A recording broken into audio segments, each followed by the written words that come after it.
నువ్వెవ్వడరా? నువ్వెవ్వడివి అని అడుగుతున్నా. ఎరా నా కొడక, ఏం సోదర్రా?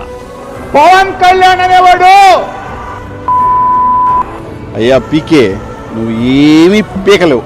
పవన్ కళ్యాణ్ సైతో మెతమకి చెప్తున్నా. దత్తపుత్రుడు ఎలాంటి వాడు అని అంటే, నువ్వు జగన్మోహన్ రెడ్డి గారిని రాష్ట్రంలో నువ్వు మాజీ ముఖ్యమంత్రిని కనుక చేయగలిగితే రాజకీయాలు వదిలేసి నేను వెళ్ళిపోతాను. ఎంత మంది వైసీపీ గుండా ఎమ్మెల్యే కొడుకులు వస్తారో ఛాలెంజ్ చేస్తున్నాను. కొడకలరా రండి అందరూ. ఈ ఫ్యూడలిస్టిక్ కోటలు బద్దల కొట్టి కొట్టి కొట్టి తీరుతాం. నా పేరు పవన్ కళ్యాణ్.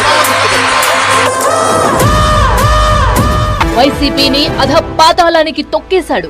కొణిదెల పవన్ కళ్యాణ్ అనే నేను పవన్ ని ఆంधी है